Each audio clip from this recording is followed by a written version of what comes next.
We'll just sit here, I think. I've got 2 we can see. I'll sit back. Is that alright? I just want to check when you'll be ready for the start. Can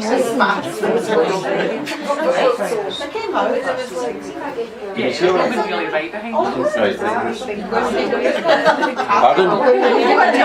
Are you wanting to read it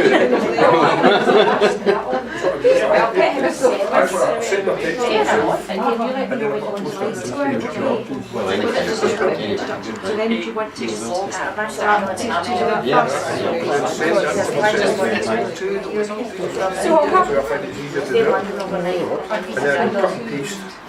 okay, I think we'll just make a wee start then. So thanks everybody for coming along tonight to the BAE Station HQ, which we're calling it now, in Kilmarnock. And we'd like to welcome Graeme tonight, who's going to be telling us all about the value of the land in Scotland, the AGR untapped. There is gold in them there Glens, which we can use for other things, so Graeme's going to tell us about that. Just a couple of things we're hoping to have time to have a little break, but if you're thirsty at any point, we've got bottles of water, so if you want to make your way just Scottish water. I don't know what it is. But we could give it French water. Yes, French water, that's the older line. So political correctness here. And also there's a wee toilet round there if you need to use that. And if anything gets too warm, we can open the door for a bit because it does get quite warm in here. But anyway, listen, we'll just kick off and welcome. Is it okay if I sit down? Can everyone hear me? Yes. It's just so I'm not in anyone's sort of way there. Just give me a nudge, will you? Well, I don't know if any of you have seen any of these presentations I've done over the last 4 years. Is anyone going to put their hand up? No, that's okay. So the old jokes can be told and we're fine. Basically, it changes every time I do it because I learn something. So I'm hoping to learn something from you tonight so that I can add to this. But basically, my name's Graeme McCormick. I've been a conveyancing solicitor for 42 years. I was convener of Helensburgh branch for a number of years. I've been the convener of the Barton Constituency Association, the SNP, for a number of years too. I was the convener of Yes in Helensburgh during 2014. I'm a director of Business for Scotland, and I've also represented the SNP at Council, Westminster and Scottish elections and have successfully underachieved in every one. I got close to Jackie Bailey, well, that's a dangerous thing to say, in 2007, but that's another story. Anyway, one of the things that we were challenged on, constantly challenged on in 2014, was that Scotland was subsidised, which we all know is not the case, but most of us in this country are not political anoraks and are really looking for a comfortable existence. And if you're not truly and emotionally committed to the idea of Scottish independence, you really need to be persuaded, because most people have doubting promises about these things. It's a very personal thing. Will I be able to sustain the life that I have just now? And so there's an element of risk, and it basically was, I suppose, a individual decision of people. If they weren't too bothered one way or other, what the risk element was. So I wanted to basically show that we could raise all the finances for public services in this country without resorting to any subsidy or indeed the vagaries of the market as regards income tax from revenue, or the consumption taxes such as VAT and things of that nature. So I joined the Scottish Land Review Group and found basically it was extremely interesting what they were discussing and proposing.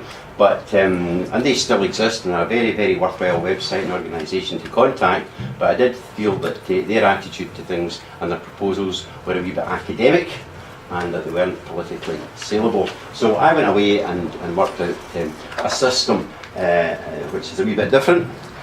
You'll probably think it's too good to be true, but I hope that the figures that I give you food for thought, and that it will show that we can raise not just the finance we need, but to look ahead of the game to things such as globotics. And for anyone who doesn't know what globotics is, it's basically globalisation and the challenge of robotics. in the years to come, which is going to be a major challenge to all societies and all countries. So I've tried to build that in to the system. So we'll get started here. So basically, it's because I have read. Has anyone read Andrew Wilson's Growth Commission report? All of it. All of it? I've read over 35 pages. Well, you've done very, very well. I've read it twice, and I'm an insomniac, and I can tell you I was sleeping okay. Much of it was very informative and interesting, and all the rest of it. But I did feel that Andrew was coming from a certain sort of traditional view of what we might call Western capitalist democracies. I may say I'm not a socialist, I'm not a capitalist. I just want Scotland, the best for Scotland, and for everyone in it. So anyway, so I produced this alternative one. So Andrew, oh wait a minute, Andrew Wilson's, no, next one. There you go. Andrew Wilson's premise was that Scotland will require to borrow in the international markets to fund our public services. We'll have to demonstrate economic competence to obtain credit at lower interest rates. We'll have to assume part of the UK debt. Immigration will be a key element of economic growth, and we'll use sterling as our currency to demonstrate our prudence until a certain time or an uncertain time in the future. Right, oh gosh, I think these too much. Right, the alternative premise and challenge is that we are actually a nation in credit. We can decide and control our own currency, raise our public funding without borrowing in international markets. We can vanquish poverty through a universal citizen's income. We liberate our entrepreneurial spirit. We establish the world's first true property-owning democracy. We address the challenge of globotics, and we provide a better family life. And I think the last one is probably the most important for everyone. Okay, Scotland's land, excluding the seabed, is 78 billion square metres. But because most of urban Scotland has buildings over 1 floor in height, I've multiplied the area defined as urban by a factor of 2. For these purposes, what I'm calling AGFRR, which I'll come to in a minute, the land area is nearly 85 billion square metres. Okay, so according to GERS, the total annual expenditure by UK, Scottish and local governments is around about £73 billion. We can argue about these figures, but we'll just take that as a starter for today, so that unionists can feel comfortable. Okay. Right, so we need more. So to address the austerity agenda, transform our infrastructure and pay a really worthwhile citizens' income, I've raised it to a nice easy figure of £100 billion. Right, so how do we raise that? Well, we can replace all existing UK, Scottish and local taxation with a model of annual ground rent, charged per square metre on land, roof and floor space, levied according to agreed land types. So it's the annual ground floor and roof rent. Okay? And for simplicity, this presentation uses 4 land types, but these could be increased or varied as desired by policy makers. Right, so the 4 land types are rough grazing, forest and land, arable and urban.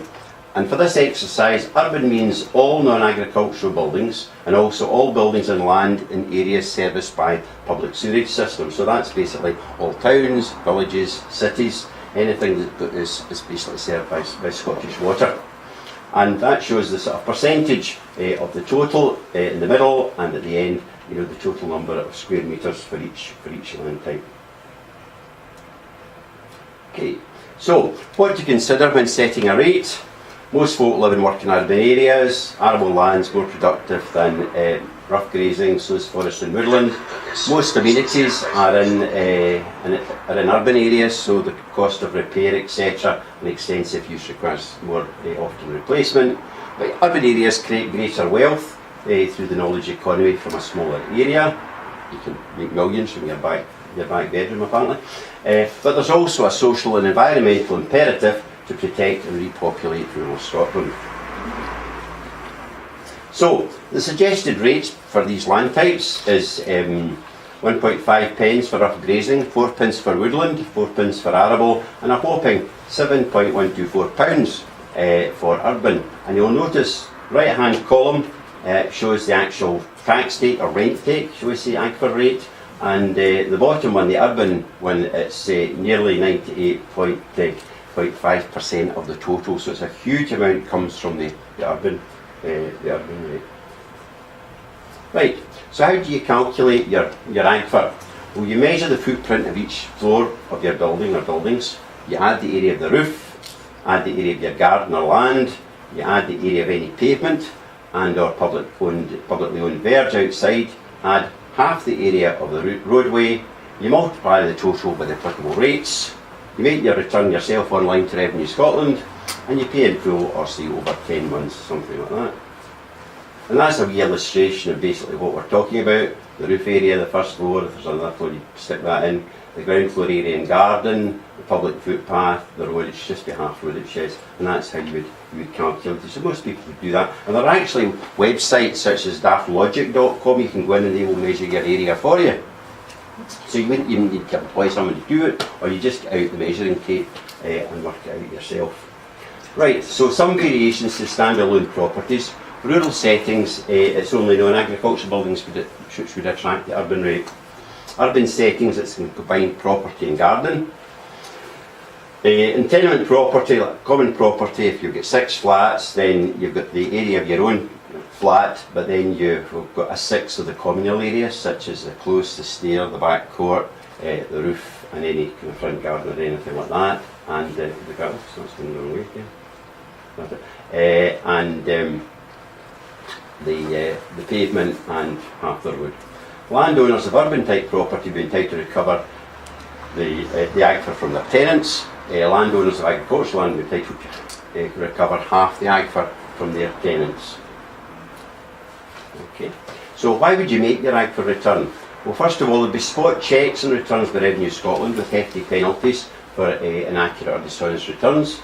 It would be a public register, so everyone's return would be transparent and largely self-policing, and whistleblowing would not be discouraged. So if you've got, say, your house is a semi-detached, a one-piece semi, you know, a 3-bed semi, next door neighbours, unless it's been extensively altered or extended, you know, you should be more or less paying the same. So, you know, if anyone was taking the Michael, then you know it would be easy to find that out. But also there'd be no tax evasion or avoidance, and 100% collection through the AGFRR charge would be registered against all title deeds at the start of each year, which would prevent their sale or mortgage until the AGFRR is paid. And if it remained unpaid for, say, a period of 3 years, Revenue Scotland would have the power to repossess it, just like a mortgage lender, for example, and sell it to recover the outstanding AGFRR with interest and legal costs, and any balance would be paid back to the former owner. So basically, it doesn't matter whether you're an offshore trust or all the rest of it. If you don't pay it, and it's not paid over 3 years, paid the 3 years, then it's just basically repossessed by the government. Okay, so here's an example of the total annual household business contribution to public funds. That's a farm of about 100 acres, an arable farm with average size of buildings and all the rest of it. Your total is about £11,500. For a tenanted one in rough grazing, it's about 4,600 odds. A small garden a small house with garden, small garden would be about 2,000.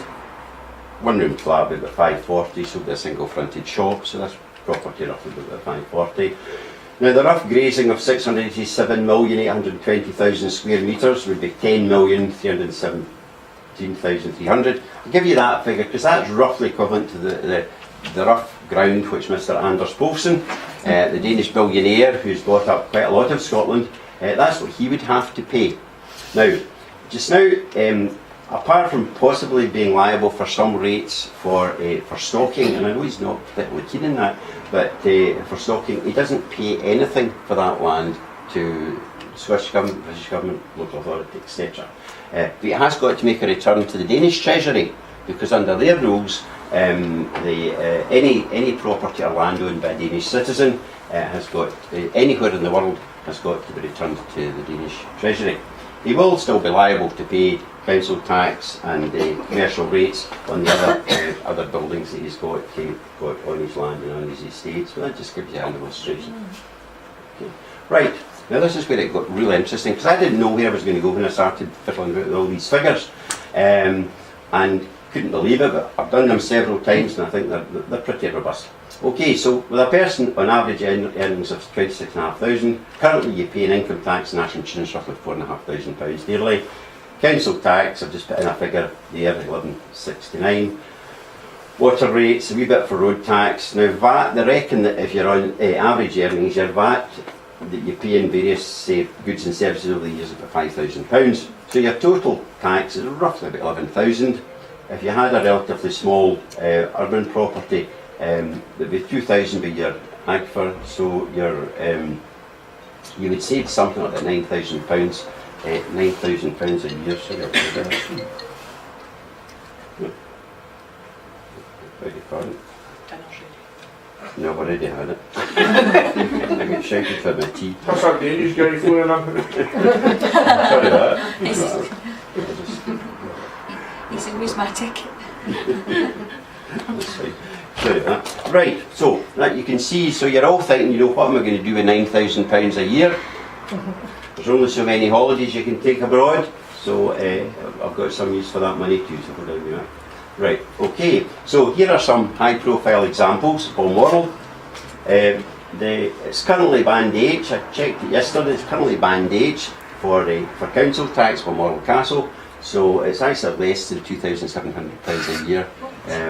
The owner of that, now in the interest of anonymity, we'll call her Senga. Hope there's nobody called Senga, because I said that at one place and there was a lady called Senga, so I was really embarrassed, you know. Anyway, it's like because she's got her own sewerage system, so she's not connected to the public sewerage system. So anyways, it's less than £2,700 a year. It's amazing. Council tax, that's all she pays. Under my system now, because I've updated it quite a wee bit from 2 years ago when I spoke at conference, the SIP is £100,000 a year, and that is just for the building itself. The land would also be charged that, and so would other buildings as well within the estate. Okay, now BAE Systems in Glasgow, their combined annual commercial rates for the 2 yards is about £500,000. The AGFRR will be about £10 million. However, their annual profit for 2015 was about £150 million, just purely from their Glasgow yards. But of course that's all in with BAE Systems UK tax bill because they're registered down south. So basically we don't really see the benefit of that within the GR's figures. But if BAE ran the Glasgow yards as a completely separate business, they could save nearly £26 million in corporation tax alone and things like that to reinvest in Scotland. That would be obviously in their interest. So to do. Now here's 180 hectares in Easterhouse. Before the SNP won Glasgow City Council last council elections, the council announced that they were going to develop 180 hectares in Easterhouse over the next, 20 years. Now the fact was that they'd been sitting on that land for about 40 years, because 40 years ago they demolished the houses and they didn't do anything with it. They left up the street lights and the roads, they grassed it a bit, but they didn't allow the local people even to put allotments or anything like that. So it's been sitting there all that time, 40 years, doing nothing for the environment, doing nothing for the community, and it's just been sitting and it's not returned anything to the public purse whatsoever. With AGFRR with no development, it would be worth about £13 million a year. With AGFRR with mostly two-storey properties, it would be nearly £40 million a year. It would be providing for public funds. Okay, that's a wee property in Aviemore, just a wee bungalow, 2-bedroom bungalow I think, so it's 2,300.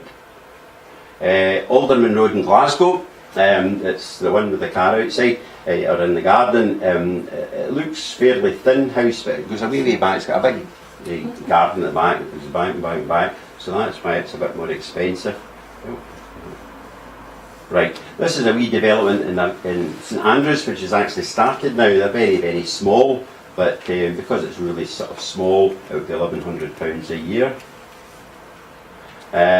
Big fancy Edwardian flat in Glasgow at Upper Crow Road at Annisland Cross. And so it's over £5,000 a year. Now I've brought this in, Kilmarnock Football Club.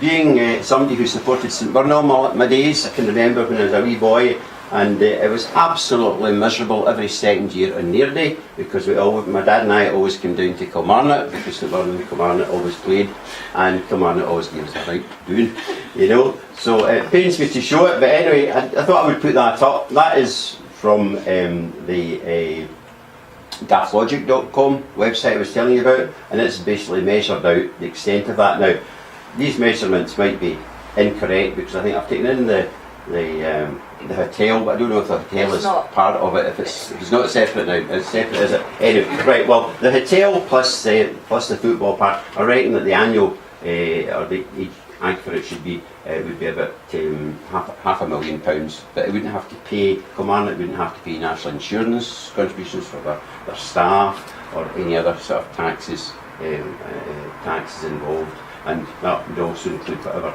the park has to pay for these things as well. But that's just to kind of give you a wee sort of illustration of what it looks like on the Daft Logic website. But you can chart these all yourself. It's really quite straightforward.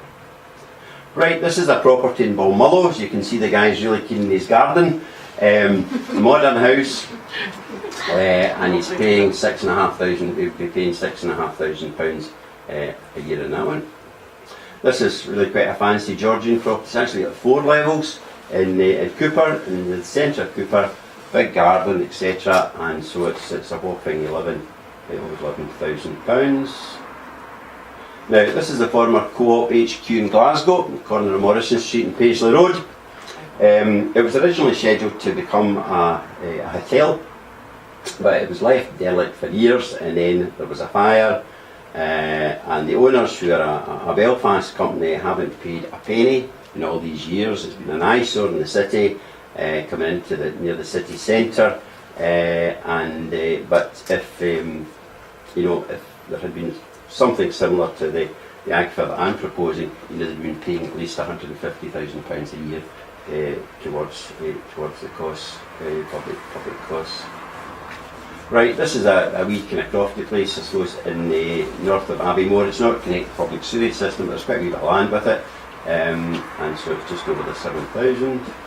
Jordan Hill School. Now, Jordan Hill School, you might not know, but it's the only public sector school which is paid directly by the Scottish Government and not through a local authority.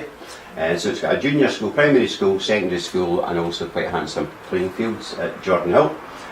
So the AGFRR in that would be about £430,000, and that equates similarly to the employer's national insurance contribution it pays just now for its staff.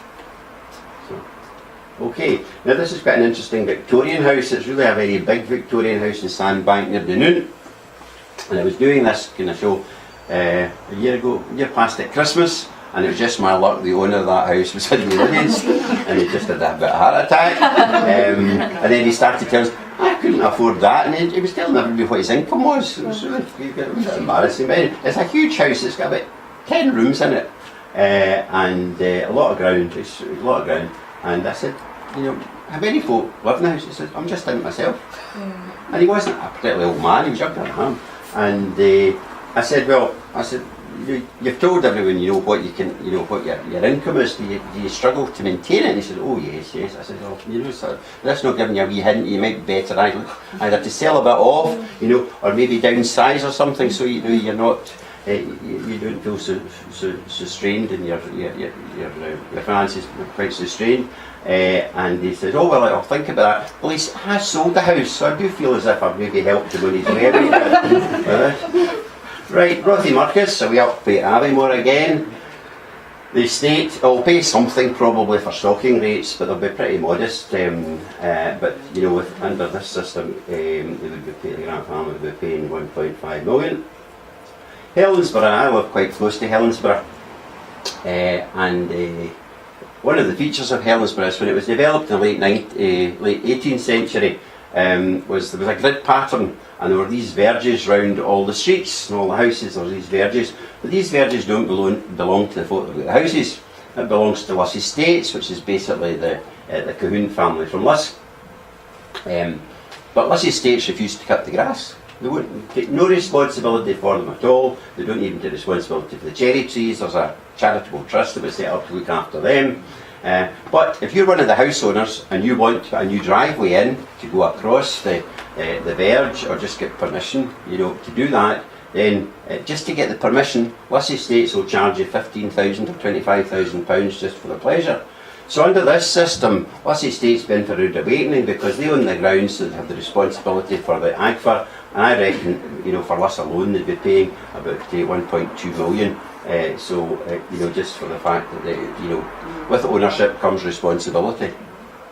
Okay, so the consequences for you is there'll be no tax on income and endeavour, there'll be no tax on purchased goods and services, no tax on inheritance or capital, there'll be no need for tax advisors, so if there's any accountants here, tough. No council tax or commercial rates, no business taxation, but there'll be no adverse effect on the market value of your home or business premises. There would be a certainty of how much you would pay at the start of any given year, unlike just now, you really don't know what you're paying in tax and all the rest of it until the end of the year. There'll be a much higher disposable income for you to spend, invest and save as you see fit.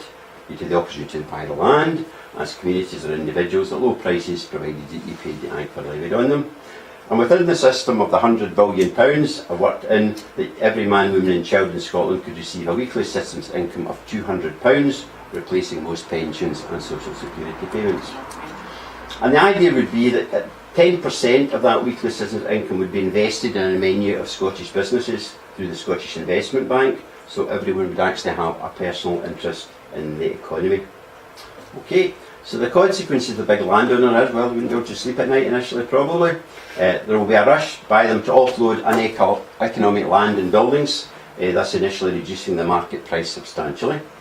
They won't keep land which doesn't provide enough income to pay it, but they will benefit from all their other assets not subject to inheritance or other wealth or capital taxes. It will be in their interest to develop, diversify and farm the land they retain. And they won't claim ownership of land which is unproductive, which they presently do due to unspecific title boundaries, so this will overcome a major impediment to the completion of the land register. Just now, there are historic title deeds which are not in the land register, still in what's called the general register of seasons. So the likes of the Duke of Argyll, historically his title deed said, all in hail the lands of Argyll, that's all it said, a big place Argyll. So if you've got a dispute with the Duke of Argyll, you know, unless you've got a pretty detailed plan that proves what you own, you know, you're basically in a hiding to nothing.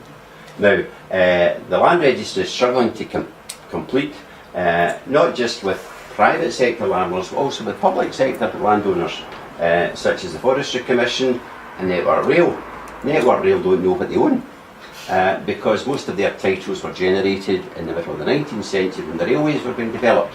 And a lot of them didn't have plans either, or the plans were very, very inaccurate, shall we say. So what would happen here, the way that AGFRR would help is that when, for example, the Duke of Argyll was making his return, he would have to make a return on a plan showing exactly what he claimed he owned.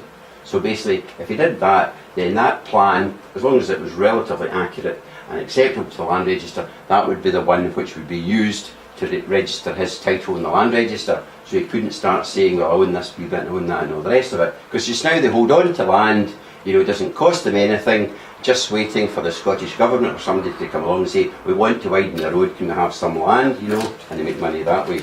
So they wouldn't, there'd be no incentive for them basically to do that. Right, so the consequences for local authorities, it could increase their budgets and the devolution of powers. They'd be saving on employers' national insurance contributions and other tax liabilities. But they would need to manage or dispose of their land and property portfolio to meet the charge, because they would be liable for the charge as well. It would help the housing shortage by releasing surplus land, it would reduce the bureaucracy, and there'd be a major reduction in empty properties and derelict sites, and that affects us all, you know, in towns and cities and all the rest of it, in villages in Scotland. There's so many gap sites, buildings that aren't used properly, or the ground floors are used but upstairs are unadmitted, you know. So it would encourage these to be distributed properly. Right, so the consequences for Scotland, we've got certainty of source and amount of our public revenue, substantially more public and private funds to invest and abolish poverty. I've not included within this the value of our assets under the sea, but that is something which obviously would be there for us to create a sovereign fund. We can become a true property owning democracy, you know, if a bit of everyone's contribution goes into the Scottish Investment Bank, so that everyone will share in the return. It does encourage immigration of high spending individuals, subject to whatever conditions we impose. That's again a policy decision that's got to be made. You know, how much immigration do we encourage, and whom do we encourage to come and live amongst us? Our public finances can always be credit, so we're not beholden to international bankers. It reduces the bureaucracy of government. Just now, HMRC, just to administer HMRC, is believed to cost £3.4 billion a year. That's just to administer it. With this, you don't need it. I mean, all you're basically doing is what I've shown you, how the online returns would be made. I reckon probably Revenue Scotland could operate in a budget of between something like 25 and 40 million pounds a year, so it's a huge saving. Ends the black market. I mean, most black market is caused through VAT or avoidance of VAT or income tax. Basically, there'd be no need for that then. And I've called it Scotland's Darien Revenge. You know, the Panama Papers. You know, who needs tax havens if you've got a system like this? So again, as I say, it's based on the land and the ownership of land, etc. And with the introduction of universal citizens' income, we can vanquish poverty and the substantial reduction in administration of social security service, because people have got more money in their pockets. So understanding the source of this is basically that there's huge areas of privately owned, derelict and empty land resource space in Scotland. There's a huge amount of publicly owned land. Apart from buildings, all of rural and urban land really contributes nothing directly to national revenue. There are areas and properties owned by charities like the National Trust that don't directly contribute to national revenue. And there are also significant areas of public open space with no thought as to their ongoing stewardship and value as a public asset and funding source. So, the options under devolution, it can be paid directly to Revenue Scotland, so there's no need for any involvement in HMRC. And I know Derek Mackay scratches his head constantly about all these problems with HMRC, so we wouldn't need to bother them with this. Revenue Scotland could in fact reimburse all or part of UK impost taxes to Scottish personal and corporate taxpayers through the funds generated by the Barnett consequentials. That would really annoy Westminster and all the folk down south. And it gives councils the opportunity to charge their own land type rates by designating all areas of Scottish Government responsibility as local. Okay, so how Scotland becomes a true property owning democracy and entrepreneurial dynamo. Well, I have said, you know, if 10%, just 10% of everyone's citizens' income was invested in a menu of Scottish-based enterprise each year through guaranteed bonds with the Scottish Investment Bank, should be the Scottish for them. Citizens could cash in their bond each year, at the end of each year, but at least 1 year's investment must be in the menu. That would create a minimum of £5.5 billion of Scottish money invested every year. Now, I think the Scottish Government is talking like £2 billion being invested over 10 years, first 10 years of the Scottish Investment Bank. So this is really big money that would be invested. It could really drive our economy. Everyone has a stake in our economy. Scottish entrepreneurs, a constant source of loan funding. Young people will build up substantial capital. The menu of funds can be both national and locally allocated as well. And it frees the creatives and entrepreneurs to develop skills and businesses and trade globally and locally. Because one of the big problems if you're an artist or other sort of creative, you know, is actually trying to make a living. Whereas because you're guaranteed the universal citizens income, you've got that as a base to cover your basic life costs, and it gives you the chance to sort of develop your creative skills. Okay, so how it addresses the challenge of globotics. It gives everyone enough to live a guaranteed financially independent life, even if globotics and the spread of technology replaces most human jobs. I mean, there's some reports suggest within the next 30 or 40 years, 70% of existing jobs will no longer be here. There will be others we haven't thought about yet, but you know, that's not a comfort when you think about what can be lost. And it gives you the ability to own at least areas of ground at a very modest AGFRR of say £61 for an acre of marginal land. Allows folk to use the land with free time for recreational and business purposes. As our public funding is obtained from our land and not through the variables such as tax and income or consumption, significant changes in employment will not affect the actual tax taker and for take. And as I said, over the next 50 years, occupations sheltered most from globotics are creative, intellectual and social ones. So again, it gives the people the financial ability and time to develop knowledge and expertise through higher and further education. And by harnessing globotics to significantly reduce the working week, but maintain salaries and introduce the UCI, that allows people to enjoy a better life-work balance. to improve family life, even increase our birth rate, and reduce the strain on public services. So the options under independence, by funding all public services through it, we don't rely on the volatility of oil revenues, but we still have them. It doesn't rely on the largest UK taxpayer, even if it existed. It doesn't impose any personal or business taxation. It increases our public revenue. We can still impose behavioural taxes and or minimum pricing, possibly targeted for specific purposes. We can avoid government borrowing in the international market. It's not affected by what currency we use, and Scotland has control over its economy and encourages spending within Scotland. So, whoops. 5 can be introduced very quickly. First of all, Revenue Scotland already exists and collects some taxes and already integrates with the Land Register. The software for online registration already exists. As I say, there's online facilities to already measure the extent of property. There's no need for cooperation with the UK Government or HMRC, as all payments go direct to Revenue Scotland, unlike your earned income tax, which goes to HMRC and then goes back to Scotland. And the Land Register has a cadastral map of Scotland, so properties are easily identifiable, and also it's simple. Okay, so this is a geological map of Scotland. With most of your title deeds of houses, you'll not own the mineral rights under your house. They belong to somebody else, such as the former landowner, the kirk, the local authority, the government, UK government, Scottish government. So basically it would be possible to have a separate Agford rate for mineral rights, given that there are separate title deeds for a lot of minerals areas within Scotland. Our exclusive economic area is the area within the red boundary, and that by international law is governed by Scots law. So for legal purposes that's part of Scotland. Under the sea is land, so you could actually, the Scottish Government could charge an annual ground rent of some description, modest one probably, on areas of that. And that makes us, I think when you take that into consideration, I think apart from Norway, that makes us the largest country in Europe. Keep that in mind. Yeah. Okay, so what's this really about? I said it was about proving that we could raise all our public funding and more from our land. Well, it's more than that. It's the stewardship of the land, because basically we have not really bothered too much as a nation about how we steward the land and how it can be used to our financial advantage. So this is about maximising its economic, social and environmental potential.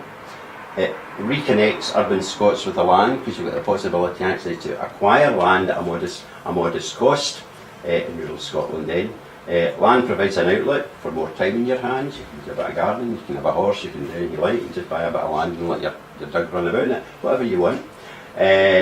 It's dependable public funding from land allows us to choose a better life-work balance.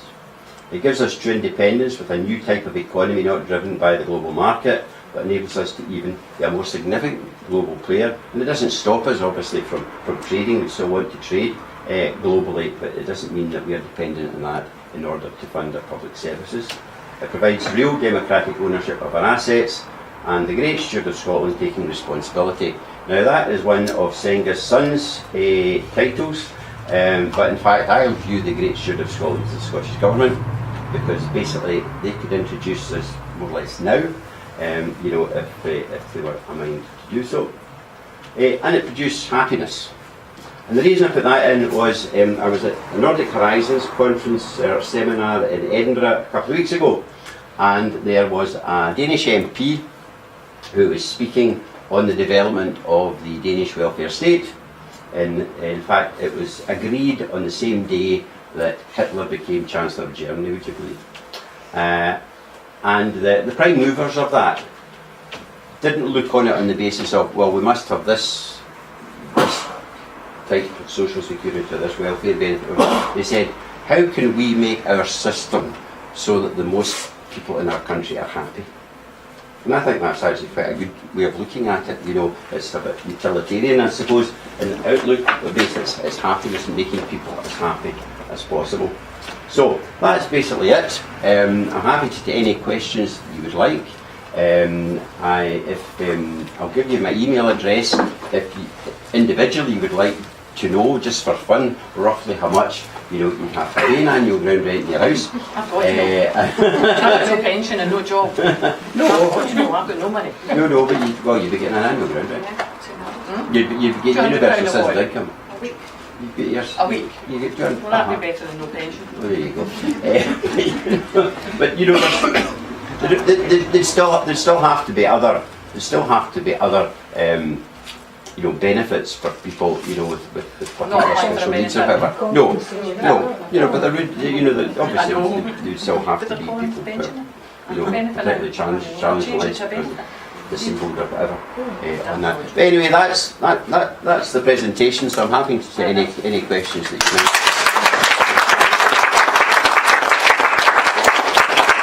Can I just kick it off by saying I think it sounds really exciting, and I think there's a part of me that has to challenge that last question, which is not me personally. I'm always challenging this, but I would think it's part of our culture to say to be about happiness, right? It's just not been expected that that's something that we should be allowed to have, and I feel that Scotland's continually been a second-class nation, and people are very down, and there's a sort of feeling that we should never get above ourselves and all this kind of stuff, right? And I think that that's hopefully going to change, and this kind of idea would actually be like the Tea Party trick. We wouldn't be able to believe it if this sort of thing came in. This is his income especially. So. Do you want me to comment there or just smile? You can comment if you like. Get happy. You're quite happy. I think it's really, really interesting, and it sounds great. I just wonder, when you see some of the figures for the houses, you look at them and you're horrified at the thought that's what you have to pay, and I think that would be putting that across to people, that this is not actually what you're paying because there's other benefits from it, because I can just see these figures hitting the headlines, the unionists putting them up and saying this is horrendous, I agree to this and this is... Well, that's right. Your council tax is going to shoot from whatever it was to... I've tried to work out so that there are very, very few people who lose out with this. Right, the people who are likely to lose out are really quite elderly people who are maybe living alone in a big house, such as the house that I showed in Sandbank, and have an emotional attachment to it, but don't have the income basically to maintain it. Right. Now, you could create a system whereby you could defer the payments. People were of a certain age, so you could defer the payments for a certain period of time, and that would just mean that when they left the house, by whatever it means, the annual ground rent was paid then.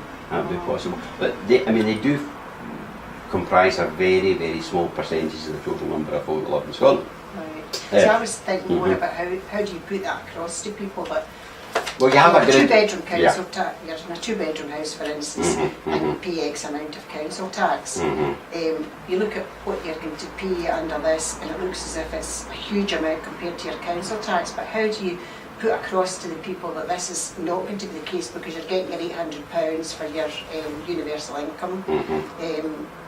Well, it would show all the other things, Well, I mean, basically we would have a grid system that showed that. We just use algorithms to produce, so you could fill in, it would come out and give you an indication, of what your potential savings would be on that. So that's a matter of marketing it properly. Yes. But the very fact that you're not having to pay, not having to pay VAT and stuff. I mean, that's a 20% saving in most stuff that you're paying just now, and that's a gradual thing over a period of a year.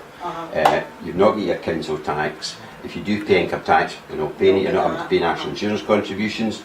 If you buy a house, a middle-ranged house, you're not having to pay land and building transaction tax. All these kind of things. Car tax, it would be depending on policy makers, what ones that they wanted to retain. So they might want to retain ones about alcohol, they might want to retain ones about fags, they might want to retain ones about drugs and things like that, which basically are to encourage people not to act in a certain way, if we could put it like that. These sort of things. But this is just this is illustrative to show you it can be done. Once the politicians get their hands on it, they'll want to fiddle about with the figures, which they can do. They can fiddle about. They might want a different rate for commercial property against domestic property. There's an argument for that, but not all businesses, are hugely profitable. So you basically don't want to put something in which is actually going to kill businesses. Now there will be some here who will say, well, you know, somebody that, you know, makes a lot of money out of a small property, huge amount of money, you know, why aren't they paying more? And that's right, but you know, this is really designed to get us over the hill of getting enough money to make people's life better. And if there are some people that are really going to do very, very well financially out of it, as long as the vast bulk of us are doing far, far better than we're doing just now, then I don't have a particular problem with that. But if these people who are making vast sums of money started, you know, to abuse the benefit that they're receiving, then of course we can review these things. You know, there's no problem about that. But I rather think that you will find people who are, you know, make a huge saving out of this system, that they will be encouraged to reinvest an awful lot of what they make back into Scotland. And not take it abroad, because it's in their interest to invest it in Scotland, because again they're not having to pay all these additional taxes, etc. But as I say, that's something that would be under review, you know, and if they started taking the Michael, then, you know, we can review that and introduce something else. All I wanted to show was that financially we could raise this money. Now, the thing is, people say, well, how can we raise all that money? You know, can you do it just now? You know, without putting up taxes all over the place? The real reason is that local government and central government have been the worst stewards of our land for generations. And I went to the first meeting of the Scottish Land Commission, and there was a sort of general talk about what's been the biggest impediment to Scotland's development. And somebody said, local authorities. And actually people who work for local authorities agreed that, you know, they haven't stewarded the land, just as I showed you the 180 hectares in Easterhouse. I mean, Glasgow's full of places like that.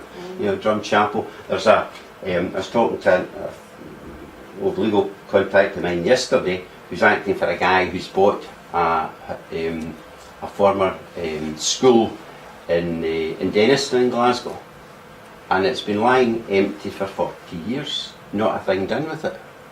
And he is proposing to buy it and convert it to flats, but that has been sitting there for 40 years, an absolute eyesore, you know, and it could have been used for something. Now, if you get an annual ground rent, that means the council's then got to think, well, we can't afford to pay that, you know, once it becomes vacant, we've got to do something with it. You know, it's the same, I showed this to Derek Mackay, and Derek said to me, he says, what about Ferguson Park? And I said, what about Ferguson Park, Derek? I said, you know, St Mirren built a new stadium in Ferguson Park. It actually looks quite nice. And Barrett, a development just down the road, and there's a station, St James's Station, just across the road from it. I said, you know, if the council cannot do with it or cannot sell it, give it away and get somebody to use it, and then you'll get the return for it. Because otherwise it's just sitting there, and it has been. I mean, again, just like Easterhouse, they demolished the houses, you know, grassed it over, street lights, the streets are still up, but there's nothing there.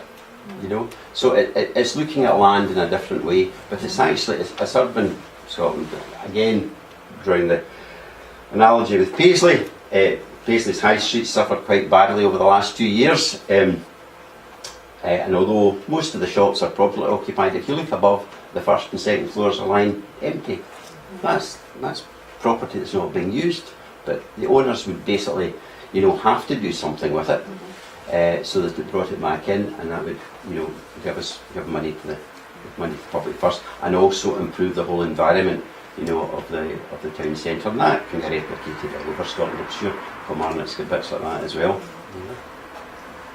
Can I come in? Ironically, those areas, the brown sites and Easterhouse, because they've been left derelict, they've actually become quite interesting for wildlife.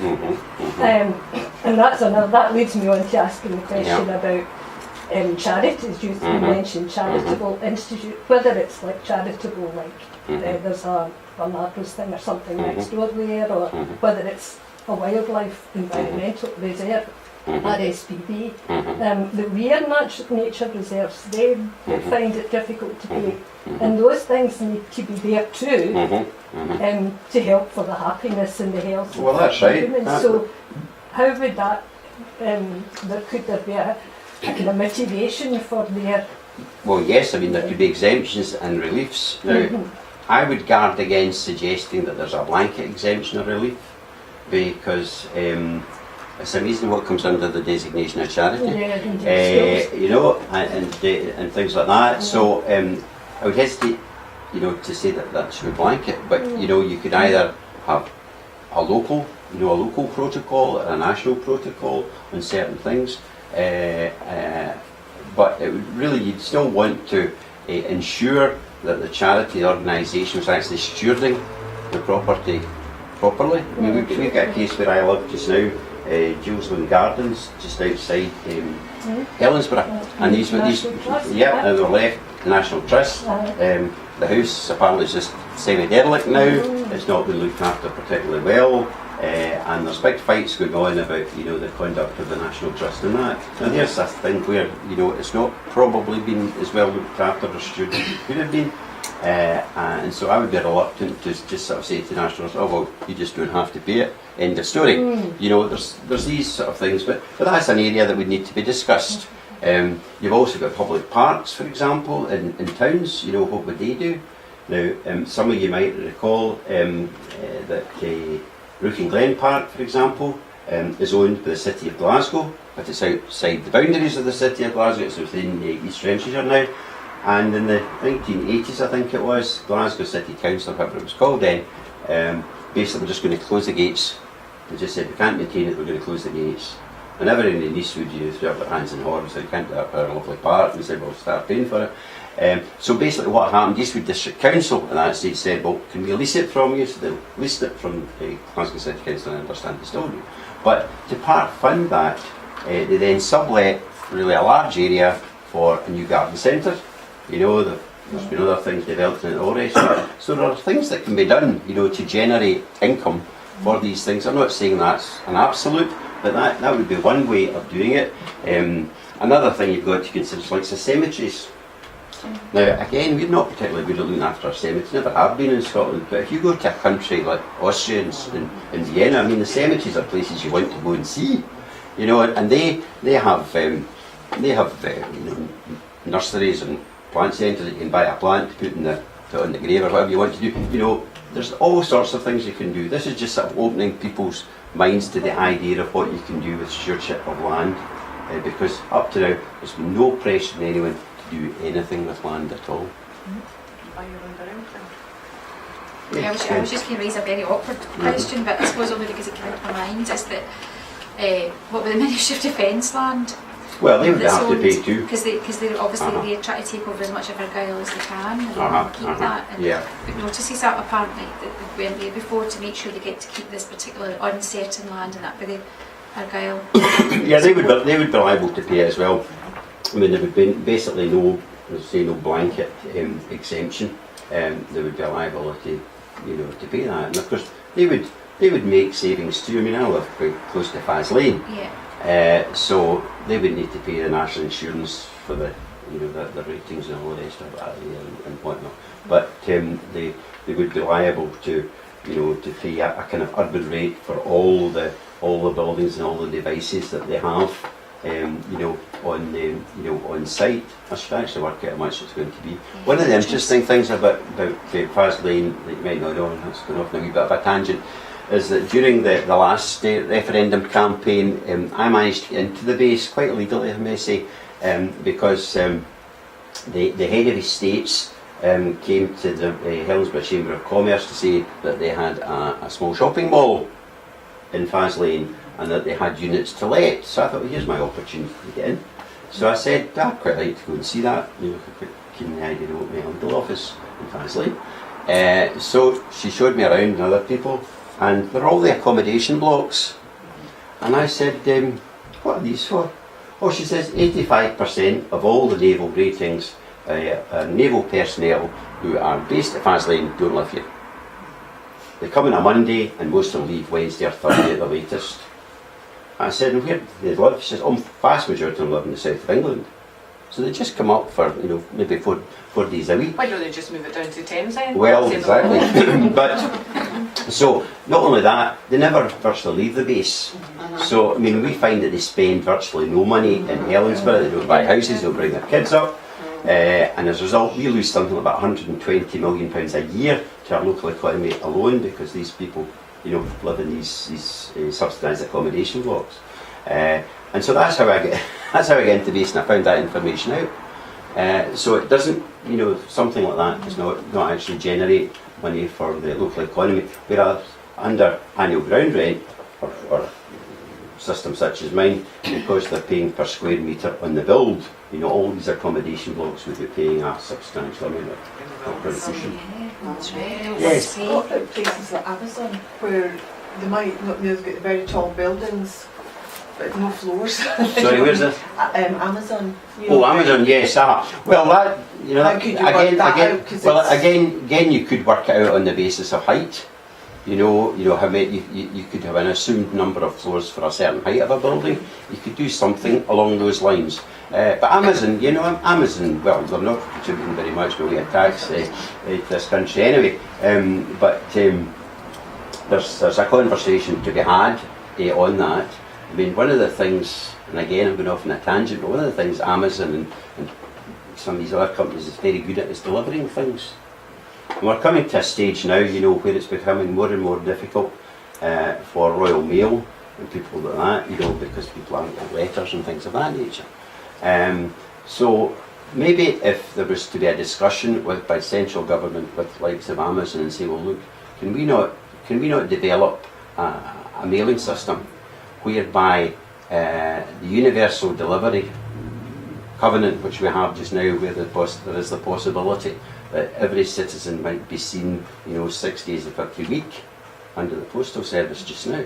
You know, for people that are lonely and all the rest of it, you know, it's just used as a system whereby people are checked on, and Amazon contribute towards the cost of that. It's just an idea, you know. But you know, there's all sorts of things that could be done. But it's that would be one way, would be to have a kind of notional height level. You've got to watch that, because there are some organisations, such as some of the farmers, for example, you know, that have got the big sheds, and that's one reason why the agricultural ones were not included within the urban rate, because it largely made most farming, you know, uneconomic if they were going to have to pay the big, the full whack on the urban rate on some of the agricultural buildings. You haven't had a Yes. question? No? Yes. I'd just like to mention one thing. After the Second World War, it was decided not to nationalise land, but to introduce the planning system. So would it be the planning system you would then expect who are the local authorities to collect the ground rent? No, I mean, there would still obviously be planning, there would still have to be planning, and planning is a kind of separate thing that we'd still have to have planning. But no, it would be collected by Revenue Scotland, and Revenue Scotland would pay, you know, to the local authorities, you know, the amount that they require. Now, if there was, as there is just now, support from central government to local authorities, the portion of that would be paid, the agreed portion would be paid by Revenue Scotland direct to the local authorities. If the local authorities were given the power to charge their own annual ground rent or whatever, then obviously that is still money that could be collected by Revenue Scotland, but it's just paid then to the local authorities. There's no, there's no problem about that. It's just But I can see a potential conflict. on. Well, between planning and revenue collecting, Well, the only because they already decide when you make a planning application. There's an awful lot of different bodies are contacted with regards to the particular planning application. But So that applies just now.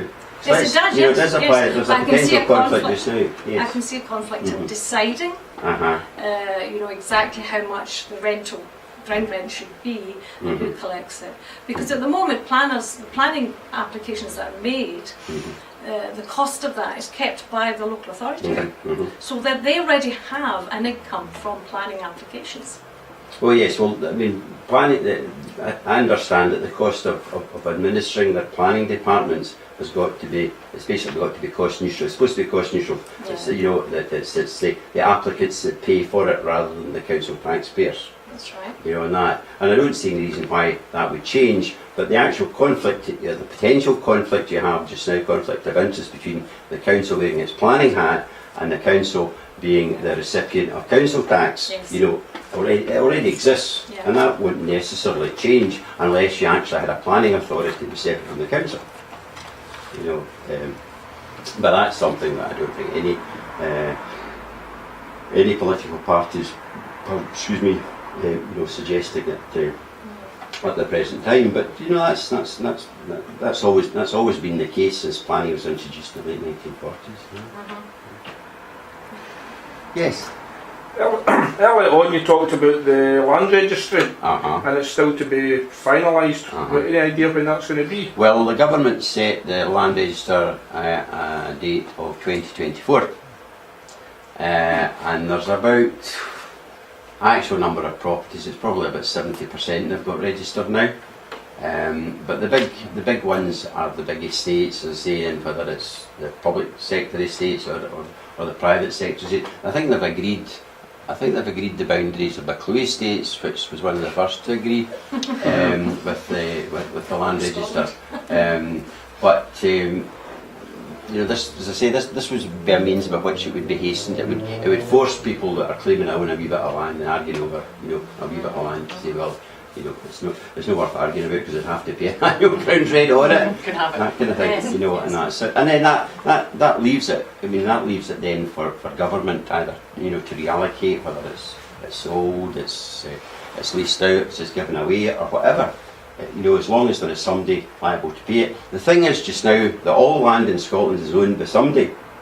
So, you know, they're going to be liable for it. And if they fail to pay the annual ground rent and make the return, then that then vests in Revenue Scotland, which is the agency of government. So the government would actually have the ultimate control, and that's why basically it cannot be avoided. The reason I asked the question, I can think of some of the estates. Uh-huh. Obviously, I don't know the boundaries. In fact, Yeah. probably nobody really does, apart from the owner. And he doesn't want anyone to look at their title deeds because they might find they own something or they don't own something. There's an example where I could take you up to show you a castle up in the Highlands where it's now owned by some Australian guy. Came over to Scotland and sort of the old country and that sort of stuff, and he investigated this island and over. This castle's on the island and over, and he says, I'm going to claim ownership of this, and whoever the rightful owner, or we'll say and inverted commas a rightful owner, he thought, just let him have it. So this Australian guy, what the rest of him, he's doing with this ruined castle, and he's only allowed to the castle, right? This is about 15, 20 years ago this happened, because the rightful owner said, I don't want anyone looking at my title deeds, because they might find that some of the things that they have been claiming rent for, or whatever, for generations, for hundreds of years. I mean, that's right. That's just a, you know, we've got the oldest. There's just Glasgow in the 21st century. Yeah. Well, maybe, but I mean, we've got the oldest compulsory national register of land in the world. I mean, it was 1617 it was created, the Register of Seasons. I mean, it was a fantastic thing to think we were so poor, we were supposed to be so poor and unsophisticated. You know, we were the first country in the world to do this. It was a wonderful thing, and despite the fact that we had the 400th anniversary, well, we were supposed to have 400th anniversary celebrations that the land register and the government were supposed to be having. It ended up that they had a golf match in Glen Eagles, would you believe, and a dinner. I mean, it wasn't something that really was celebrated by most folk. So, I mean, we've had this, but the thing is that, you know, back in 1617 going forward, plans were not the way that you described land. You know, you described them by word, and of course, you know, where a wall was or a fence was or whatever, you know, could change in the passage of time. So that's one of the reasons historically, you know, why boundaries to some extent have become indeterminate. As I say, they were generalised things like all the hill, the lands of Argyll, you know, and there were quite a few of that kind of variety too. But so that's why, because this is based on a map-based system of you actually making your return, particularly if you've got land and your property is not in the land register, then you know, that's where it basically catches all the ones that have been sort of falling through the net. Do any other countries use this as a Not this or something? particular. Or something No. similar? If you go onto the Land Commission website, they commissioned a report on different types of land value taxation that operate. And it's a bit of a disappointment, to be quite honest with you, the report. First of all, they instructed the University of Reading to do it. Why the University of Reading and not one of our Scottish universities, I don't know, but anyway, that was good enough. And they basically just, I think they just went onto Wikipedia myself, and checked out how, what were the different taxation systems in different countries. And there are, I mean, some of the American states have had a land value taxation system basically since independence, as well as other taxes as well. Denmark's had one since 1850, but again it's topped up with God knows how many different individual taxes, corporate taxes. Singapore has had one, and there are various other countries, some of the Canadian provinces as well.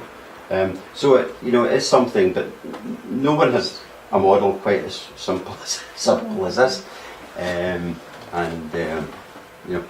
That's it. It's I think that's it. That's the beauty of it. But I do appreciate that politicians like to put their fingers in things. They won't probably be content to leave a model as one model. And would the EU accept? Would they have? Well, the EU would. The EU. Well, first of all, it looks as if we're not going to be in the EU for much longer. Aye. As an independent Scotland. Well, I think it is. There would be challenges with that because, first of all, I think you would need to have a VAT system. Though, however, there could be ways round that whereby other benefits, could be provided to the population to accommodate that. It just makes it a wee bit more of a hassle, to have another tax because just now the British tax system, they say it's 17,000 pages to log. Now, every time they change a tax or they vary it or introduce another, that just increases the complexity, and that just means that it's money for clever lawyers and accountants, to work, because there is always a way around it. There's always a way around it. Whereas with this one, it's much more coherent, I would say, and it actually puts money into the economy for things that are worthwhile, rather than just paying money to administer something that really doesn't need to be as complicated as it is. Well, you could have a problem that Scotland could become a tax haven, because if you have countries abroad and they come over here and put a nameplate in a door, so how do you get around that? Well, that's something that we would need to consider. See, we could decide who gets in and basically who doesn't. That's the point. We would have the choice. We would have the choice to determine that, that would be something for us, to sort of consider. In the likes of, there are some countries where you can't buy, or it's very difficult to buy land or property.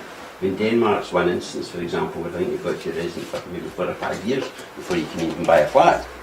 And that doesn't matter whether you're a European citizen or anything else for that matter. So you can bring in certain rules. One of the issues you know yourself is that we don't have a great strength in sort of middle-sized companies in Scotland. We've lost an awful lot of them either went down south or whatever, they've taken over. And if you had the Scottish Investment Bank investing money such as the sort of figures that I'm talking about, that really gives us the opportunity, to see these companies, our own companies develop, whether it's spin-offs from things, technology things from universities, etc., and also enables us as a country, to have a golden share in these, so that we can actually, ensure that we derive the continuing benefits of them. Now that's not to say that we shouldn't let the market, determine the worth, the long-term worth of a company, the profitability of a company. But as we become more experienced in that, then that is something that we should be able to be much better at and much better at keeping. Because with globotics, what's going to happen is that technology is going to take over, fewer and fewer people will actually be needed, if anyone is needed at all in a factory or whatever to make something. But we still want to see the benefit of that, because if we can develop the technology here and make the stuff here, then we will still benefit from that, because of the basically the public sector finance, which we will all of us share in, being developed in that. And it doesn't stop private companies and private individuals from developing and prospering and borrowing money from the investment bank as well. Yeah, can I just come in and say that I was thinking about the connection between this and the UN sustainability that the Scottish Government have signed up to now. That means that we have to do all we can to assist to get rid of poverty, to get rid of, and also to invest in green energy and efficiency. And there's a lot of community, schemes that you can buy into. So I think this system would lend itself very well to land, particularly you were discussing about the Easter House situation, right? That land could easily be used to provide some kind of local electricity supply, anything like that, and the people could then get money from it themselves instead of paying out to companies for enormous amounts of fuel bills, and people are sitting cold, which is quite abhorrent really for this day and age. So but they could also, I think that would work really well. What do you think? Do you think there's a kind of like a good connection between the ideas? I think there is, and one of the interesting things about what's likely to happen with all this globotics and all the rest of it is that the people that are looking far enough into the future are saying it's actually going to return to a lot of localism, because the things which are done by technology and all the rest of it will be done by technology. But the need for people to travel and commute to work will not be the same. There won't be the same pressure, so that reduces quite a lot of the infrastructure costs that we have just now that could be directed elsewhere. And so there's a real potential. There's a potential also with this system, to devolve to local authorities and make our local authorities much more local than they are. I was at the Business for Scotland lunch on Friday, and Leslie Zinniff was speaking about it, and she says, we've got 32 local authorities in Scotland, and I think in Norway there's 420. So with this system, because you can actually devolve the right to raise finance, through it, then there's no reason why we couldn't have a whole host of local. I'm sure Kilmarnock would love to have its own council, an awful lot of folk would prefer to that. Where I live, Lisson-Arden, we've only got about 500 people in our community, but we were keen to have our own council because the Development Trust, the Community Council, Kirk, the Rural, even the Blessed States, we got together and developed a plan for the next 30 years because we had a real problem with 7 kids left in our school. And we needed to build houses for families and bring them in and have affordable housing, all the rest of it. And we had identified about 40 different sites for that within our parish. And we went to our planning authority. It wasn't the local authority, it was the national park. And they said, no, it's got to be tourist related or you can't do any housing.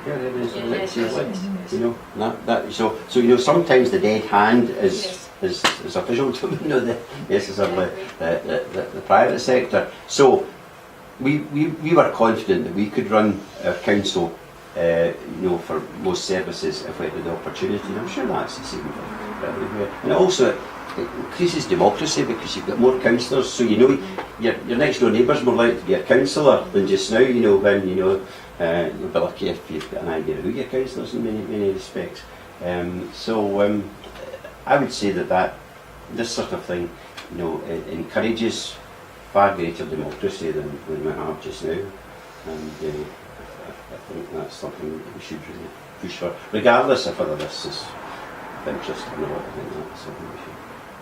Yes. One of the things I like is the idea that second homeowners would have to pay proper.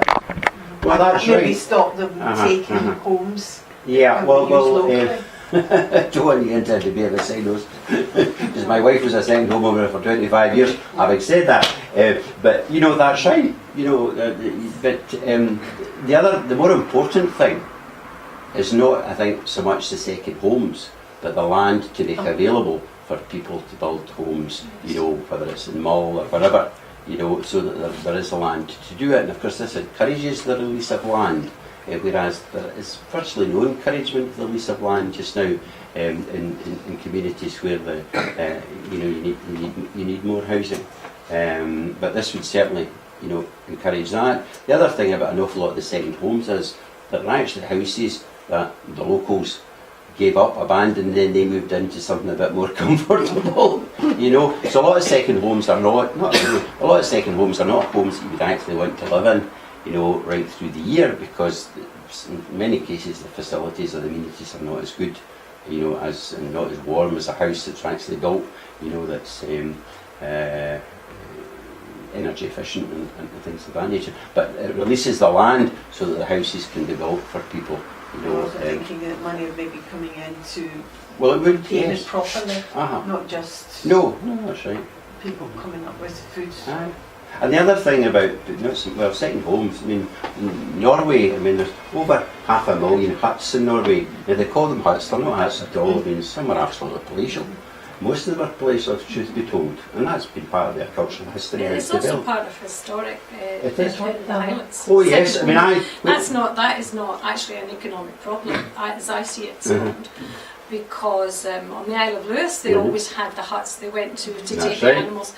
It's not, and there's lots of that the referred to as second home is not really a problem. I mean, it's the authorities who decide whether they'll pay 50% of the tax. Aye. It's entirely in the hands of local authorities Right. how they charge. Right. Well, as I say, I was just going on to say about the hutting in Norway. I mean, they built up a huge industry in Norway. I mean, there's magazines about hutting and goodness knows what else. So they're really palatial looking properties, most of them.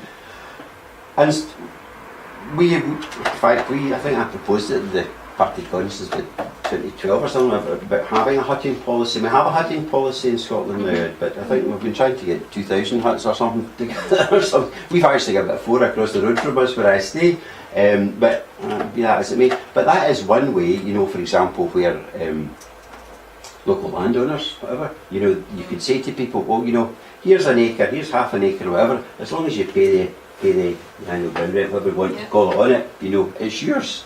You know, so it does open the countryside, you know, to people in a really significant way. Okay. Anything else? I'm invisible. I've just retired from the Assessors Department not so long ago, and the Scottish. She worked here as well. No. It's not the council, but the Scottish Government decided to put the shooting rights back into the valuation. Now, all of a sudden, all these farmers didn't know the outline of their land. They all came in and said, how am I supposed to know what land I own? Because if you look at your title deeds and the guys were having to show, do this, do that. All of a sudden they didn't want that. Nobody shoots on my land, because I'm going to have to pay rates on this now. And they all became really stupid farmers that didn't know anything about what they owned. So just like you say, they went, take that away from me, you know. So yeah, somebody else could take it, and we don't want them shooting rabbits or anything like that anyway. Don't want to eat meat. Well, I mean, it wouldn't be that they would have the choice.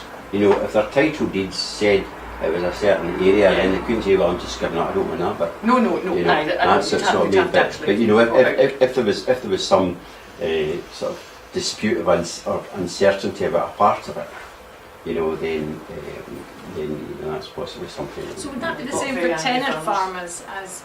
Because there's not many owner farmers, most of them are tenant farmers. Well, it just depends, I suppose, the area is concerned, but that's certainly possible too. The liability to pay it to Revenue Scotland would be on the owner. That's right. Not the tenant, would for the owner to recover it from the tenant. And then the owner would have to extract it from the tenant. That's right. Or just kidding. And the other thing you're talking about, second homes, that's fine. But what I object to is the guy that's the landlord and he's making loads of money and he buys the next ex-local authority house and then the other one and another one and another one. Now he's got 8. And he puts anybody in these, they don't look after the area, it becomes run down and he's just keeping on building his empire. You should not be allowed to buy any more than 1 extra home, end of. Well, I mean, that's no, but they can't afford to buy. The younger people can't get these cheaper houses because this guy's right in there with the cash and he's got it. And that Well, I should mean stop. that again would be something for policy makers to decide. It's going to separate to a certain extent from this. It's actually interesting because because of my age, I was involved a lot in the council house sales when they started and right through the years. So I've probably dealt with every local authority in Scotland at one time or another, and it was actually interesting because when it was introduced at first, unless you were a Tory, you were dead against it. All the councils were dead, and they tried to make it difficult for people to buy their council houses. So they put in title deeds, quite onerous title conditions or burdens as we call it, in the title deeds. And one of them in some places was that the house could not be used as a second home or as a holiday home. And to my knowledge, that has never been challenged. So local authorities put the conditions in, but they never actually challenged it when the house was being used otherwise than as a principal private residence. And that happened particularly up in the Highlands. I think Ross and Cromlech was one area in particular had that. So that's that, and of course a lot of these houses, particularly in rural areas, it might have been an elderly parent that was in, died, and it was left to the family, and they wanted to keep the house, whether for all the sentimental reasons or whatever, so they held on to it and could do so. And then maybe in the fullness of time they then sold it off, or one of them stayed and paid out the others. All sorts of reasons for that. There is another problem though with these houses, because they rent them out for, call them a self-catering unit, and they pay nothing. Yeah. Because it's rental That's right. value is too low. Yes. So I could make my house a self-catering unit, and I would save me £2,000 a year. Yes. Oh, I know that. Sam, would you like to rent the house? Right, okay. Well, I mean that's why it's like they know every what to property do. would be liable for it. Yeah. So it doesn't need to and that's change. we wouldn't get into that. But really, for the housing need, we want to see better quality houses built that are affordable. Affordable. They're not no houses at 350,000 anymore. No, but I mean, you can build. Can I afford mean, you could build a decent, at least two-bedroom house if the ground, the ground would be a bit extra. But again, that depends on the circumstances. You could do that for sort of 80,000 quid. A really good That would make house. sense. You could do that, and people would have the choice whether they want to rent whatever. There's all the possibilities.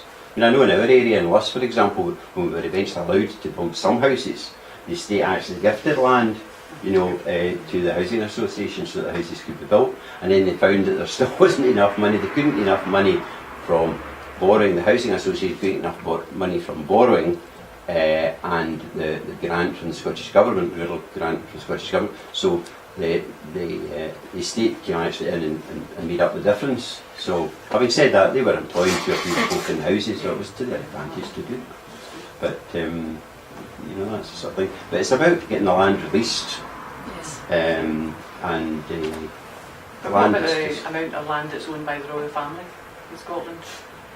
well, What do we do about that? They're only paying £700 more than me. well, Saying that. again, that's. I noticed the Queen was challenging or rates and that. I thought it was a bit ridiculous. But anyway, besides the point, I mean, if they own the land, they own the land. Under this system, basically, they've got to pay what everybody else. We might introduce other things at some point in the future. I just did this to say, well, actually, we raise the cash. As regards who owns it and all the rest of it, is possibly will be something which will happen as a result of this, rather than sort of saying that we're going to take land off you just for the sake of the fact. So that means that the Queen doesn't pay for 3 years, we get all that. Aye. Good. I don't think there's much chance of her not paying. Do you think not? No. The rich get richer. But you see, one of the things you've got to watch with land, with big landowners, is that they have certain rights, just as we have rights, everyone else's rights, under the European Convention on Human Rights, which is part of our law. So if they were going to be charged a rate that is different from somebody that's maybe got an acre or half an acre, but it's the same type of land, then they would be going to court over that, and that could cost years. So better to actually get the money, get a system which is relatively fair. And actually, to be fair to some of these landowners, they know that something's going to change. They do know that, Rather than to get involved in sort of litigation, pointless litigation, I mean that once we've established the principle, we can worry about the other things if we're wanting to bring in some other sort of permutation of it. Yes. Just a slightly different tack on it.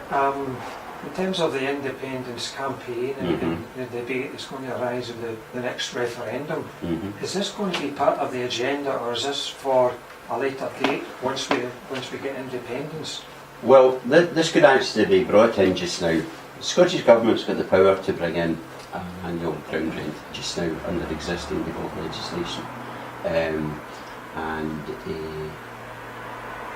My view is that they should do that, because that would drive the wedge between us and the UK tremendously. I mean, if everyone in this country was getting a universal of 200 quid a week, could you imagine, the pressure that would put, and the tension that would put on the rest of the UK, things of that nature. So, I mean, it would really be something that would separate us, and as a result of that, really the ability to keep the UK together would be first impossible at that stage.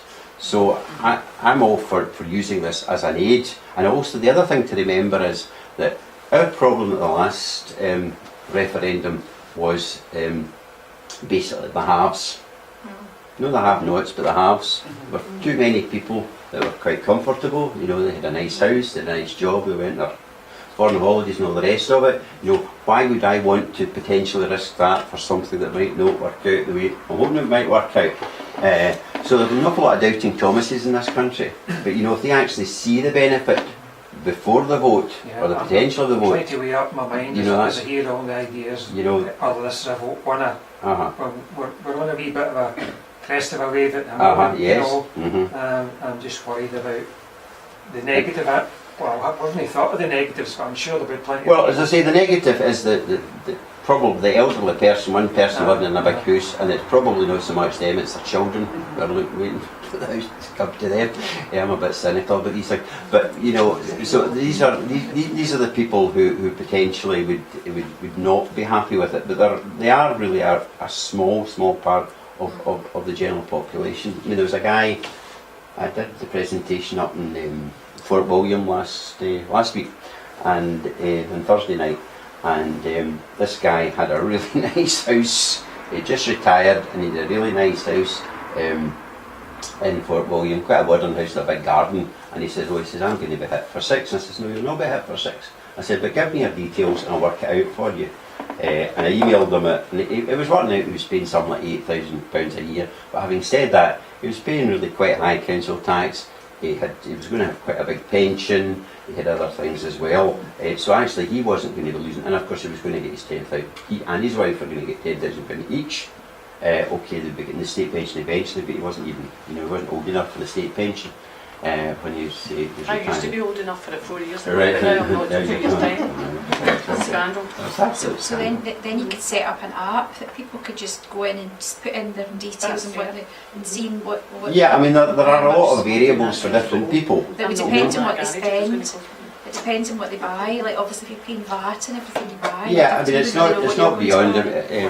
Simon and I have discussed this before. That it could be developed. There's a lot of work involved in doing it, but it's certainly something that government could produce really quite easily. It would be quite cost effective to do. But in the meantime, I'm more than happy to work out between an estimate and an estimate, of what personal, the occupants of our property's liability is likely to be. But it's within. I gave you these illustrations to give you an indication, of what you'd be likely to be paying with these sort of types of property. If you've got a detached garage in your garden, would that cost you more than having no garage? Yes. Garage? Right, we're not in that garage downtown. Beg your pardon? If it was attached to the house. No, if it's on the land. It's It's any building on the land. Garage into a holiday home.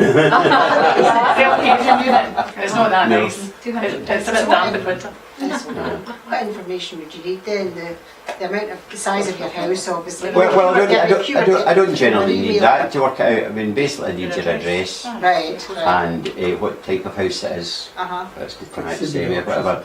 And I mean, I can find it on that I don't want to. draft logic. I'm worried about You know. it. You've got the fear. I've got the fear of it was just old. Uh-huh. Doesn't Like, matter. well, it does the finance.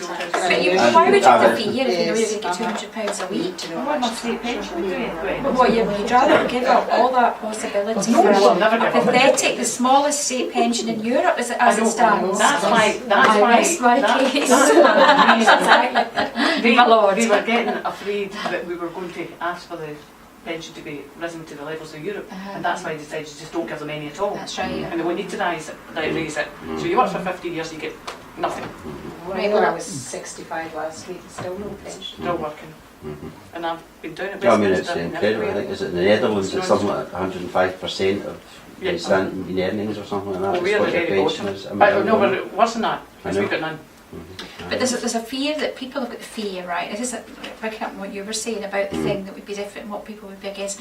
People have the fear because they're used to this. Oh, we get our pension. We know we're going to get that every week, right? It's a downward spiral because it's a poverty fear, right? So people are afraid in case they're going to lose what the simplest things they've got, and they wouldn't believe you if you told them. But I mean, that similar thing happened when they brought in child tax credit. I personally was feared, no, I'm not wanting it, I'll have, because I heard people saying, oh, you need to pay it back, and I thought, well, I don't want it, I might spend it, I have to pay it back. So they actually kept writing to me, this is your money, you need to, and I was like, okay, eventually after several years I said, okay, then I will take it, and it was wonderful because we could afford to do things that I could never have afforded to do. So it's a wee bit like that. I might be not so much now as I was younger, but people will be scared of the change and the fear. Well, So it has to be presented in such a way to It's show got to the be enormous presented, benefits and of as I it. say, my opinion would be that we should bring it in if at all possible before India, albeit I'm desperate for everything on most people. But you know, if we can do that to bring it in, then they actually see the colour of the money, they see what Slovenia are saving, they see how everyone virtually can benefit in some shape or form from this. But it also encourages entrepreneurship, because at the end of the day, unless you've got folk who are willing to take the risk to start businesses and all the rest of it, then you know you're not going to, basically not going to prosper, you know, because there's basically no society that without that has ever prospered really. If all this money is going to be Scotland's funding, can Westminster touch any of it? No. And what about, No, well, the only way what they about the money they're already taken from? Is Right. they still wanting that?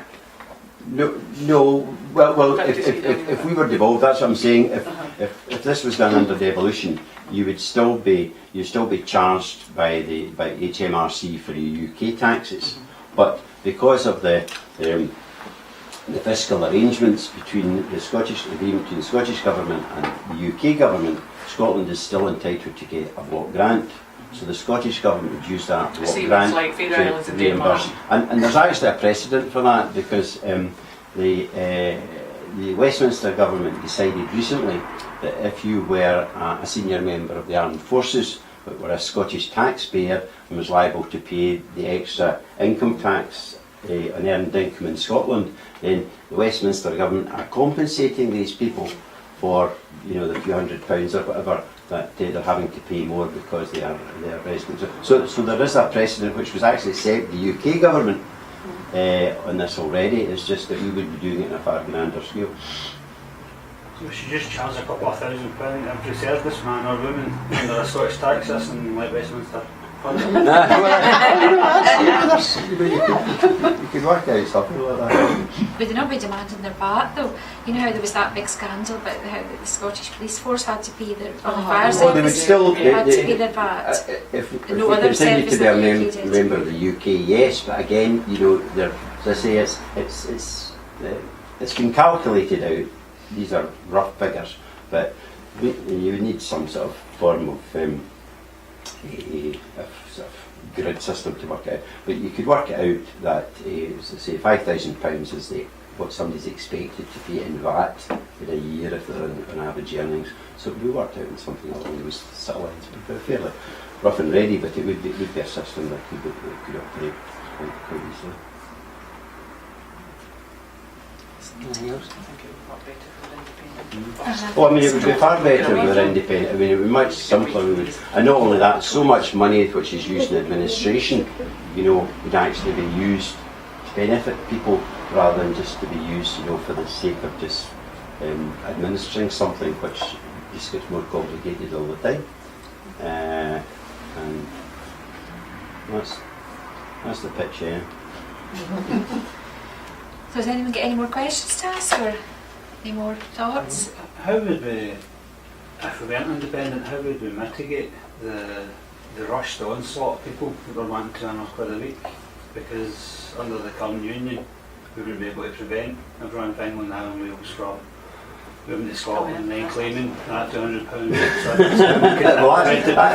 that is a very good question, and I don't know if you remember that Wings Over Scotland did it was a YouGov poll where they had actually asked questions of English voters, not Scottish voters, but one of the questions was if we were out of the EU and Scotland was independent, would you be interested in moving to Scotland? And 12% of them said that they would be. So that would mean there's actually 12% of the English population is more than the 5 million, 5 million people we've got. And I was at an SNP fringe meeting at one of the conferences, and Roger Mullen was on it, and Joanna Cherry and some others, and I just said to him, I referred to this and I said, do you think, you know, that we should be looking for somebody who is of Scottish extraction, who knows a wee bit about building a wall? Oh, that'll be... Now, I mean, it is, and they say, oh, no, we'll welcome everybody, you know, like, we might well welcome everybody, but you know, but I mean, that would, I mean, that's a, you know, it's something, you know, to sort of consider, that we need to, you know, I mean, probably the way you would work that would be to say that you'd have needed to have been resident in Scotland at a certain date, apart from maybe children who are born to people like immigrants. You could work something like that, and it's not a big, potentially big problem, I wouldn't have thought. But you know, I did laugh a wee bit when I saw that in Wings Over Scotland. But that maybe Scotland does need.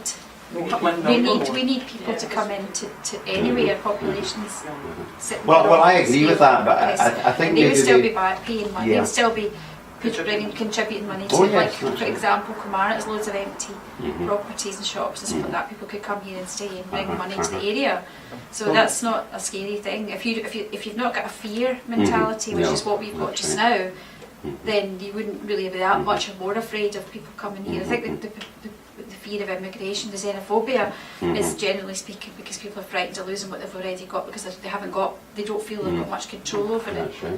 So that would dissipate, wouldn't it? Well, you possibly find that 12% of Scots who have moved down there have to find work, and then they'll make it come back. Well, that's right. The other thing is that, and one of the things I suggested is that, you know, we have all these people that graduate from our universities. A lot of them are not Scots. They go away and all the rest of it.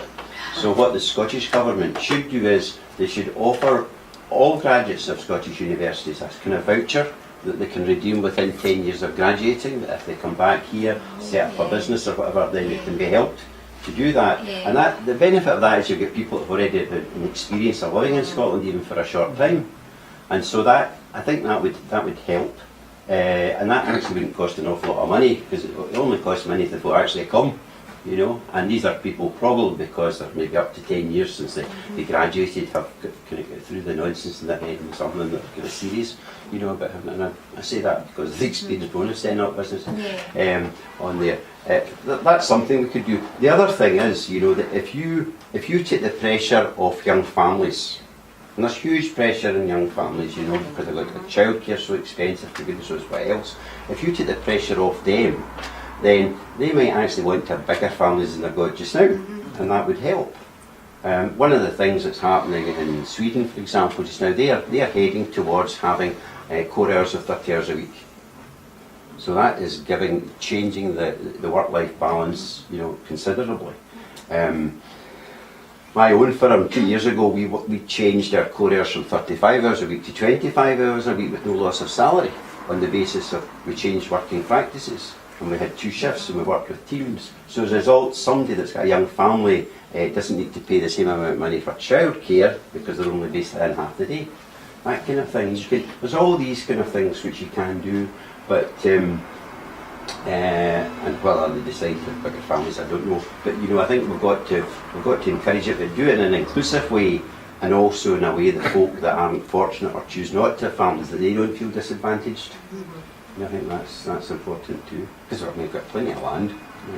Well, but the Tory government put the poorer families off of having any more than 2 That's children. right. That's right. Well, we've got 3 children. They've all stayed in Scotland. We've all graduated more than once and stayed in Scotland. Yeah, that's fantastic. But I know lots of my nephews are away down south and went to San Diego, and lots of young students have gone away. They're desperate to come back, lots of them. Really back to the universal income. Uh-huh. What about people that have got a home in Scotland and a home down south? We could They, live. how would you know when you look at where they're paying, where their tax code is, or where their tax office is, whether or not they would be entitled to the universal income? Because they would have a house in Scotland and all of a sudden say, well, Scotland's my main residence, so I'm entitled to the £800. Grace, it's where they're registered to vote. You're not allowed to register But more than once. Some of them I'm are allowed having more where than they're one. registered in 2 places. I was out having lunch one day, just 2014 at the referendum. The lady sitting at the table next to me was talking to the person she was with and saying she'd just come up from down south to her house in Alloway to make sure she voted in the referendum, and that was a holiday house in Alloway. But she was on the voters' roll. She must have broken the law. Well, she She did. filled in that form. She did. And if Grace had still worked, if she could find these folk that did that sort of thing. But we knew they were aware of Again, it. that would be something do that exactly the same thing the we rules, were getting. that would have to be built into the rules. That's just Yes, an example, an important one of how, Because that was always rules to and prevent your use council of tax when anyone else use of that. That's council right. tax and what was your main You've got to residence, remember, so- however, that even though they got even if they did get the £10,000, if they were, say, principally resident down south, in fact, just where they would still have to pay the taxation imposed by the UK government. Anyway, albeit we wouldn't want them to get the 10 grand, so No. we would put in place. They'd still be liable for that. It would actually be in their interest to move Lock, Stock and Barrel to Scotland. Right. Because they then wouldn't be affected by any taxation that was levied by any other country or whatever. But Except Denmark. Look at whistles, you'll be a whistleblower, you were good at that. Grace was great. I've been away for a long time. Aye, but you were good at that. That dog with a bone, I'm going to get them. They're breaking along. Right, Grace, it's time to go home now. So Graeme, but people presumably here are very interested in this and as a progressive, very, very progressive thing for Scotland. So first of all, what kind of stage do you think you're at in terms of having it happen? And secondly, people who are here, obviously anybody who's watching it on the live stream, how can we be part of making it happen? If we're in, right, well, I mean, I've done, I don't know how many presentations now I've done, but I mean, it must be nearly 50, I think, right round the country and also in London as well. 3 Scottish ministers have seen it now, one fortnight ago, seemed very interested in the idea. A lot of MPs, MSPs as well. But it's, I mean, as you'll all know, particularly if you're members of the SNP, you will know that, I mean, it's really a pretty close church if you're a politician. I mean, they don't actually say anything, out with the accepted, the accepted press releases, etc. So it's really, I think, if you're interested in the idea and you are a member, that it's incumbent on you to impress upon your political representatives that you want this developed and really thought through. Because although Derek Mackay instructed the Land Commission to look at taxation, for want of a better expression, as a source of public funding, with all due respect, the people who are on that Land Commission are your kind of, I'd say, typical kind of individual that gets these positions, who always ends a sentence with a but, You know, they don't really think something innovative is to be encouraged, or they will always find excuses for it not to go ahead. You know, it's petty and fire stuff, but that's the nature of people. So I've not got a huge amount of hope that they will come up with something, but they have undertaken to say that they will be inviting suggestions for different forms of land value taxation for consideration, and then I think the intention at that stage would be, because of the reluctance or timidity of government, basically to really do something innovative, and also the problems which have been related in the past, the whole tax, council tax, local income tax, all these kind of things, that they would be looking for a general agreement amongst the political parties of the type of system which would be put in. My view is that we should press the SNP as much as possible to be less timid and really go for something. It may not be in this particular forum, but to go for something and really examine it, because it's land is the one thing that really has not been seriously taken as a means of raising public funding. I know if it rates and all the rest of it, but it's not really in a serious way. And I really think that is something that we should look at. Well, in defence of the SNP member conference a few years ago, they sent them back to think again. That the executive's proposal was soundly defeated. They got a thrashing. Remember that? They told to go back and think again. That's right. Yeah, but I mean, who would be responsible for writing policy? Well, there's a long story. Yeah. Well, it's supposed to be changing with the new The Land constitution. Commission presumably doing the research and providing statistics. Well, I would hope so. I don't want to bore you with all the kind of details of it, but the SNP have changed their constitution with regard to policy development. Just literally changed it. And at this forthcoming conference there is going to be a policy development committee who will be charged with developing policy for the party, not for the government, but for the party, based on basically the resolutions that come from conference. And they will then have to sort of develop this. Now, we don't know how that committee is going to work. I've spoken to some of the researchers at party headquarters, and they say, well, we're waiting for guidance on this. I have said, well, you know, if somebody is proposing something which is accepted by conference, then they should be involved, you know, in the policy development along with others. So that might happen. Whether that then manifests itself into a Scottish Government proposal in the assumption SNP or Scotland Government, I don't know. That's not, but one would think that, you know, if it's nightfall this day, something along those lines should happen. But in the past, you see, what happened was a resolution was passed at conference that became the policy, and you never heard any more about it. There was no policy development, unless it was something that, you know, the leader thought was a great idea. And, actually, it's something that seems to happen more often than not. Whenever anything's, you know, passed at conference, it's always been the same. You know, it's been there several times now, and every single time it's been the same. You never hear about the policy again after. It's never mentioned again. There's nothing even at the next conference to say this is what has been done since. That's right. And it is one of the problems, and I would imagine that the SNP aren't alone in that. I would imagine that is just an endemic part of the problem. Yeah, well, I mean, we still actually have resolutions, and, you know, ordinary members, you know, can speak. And particularly your Jerry Fisher, and but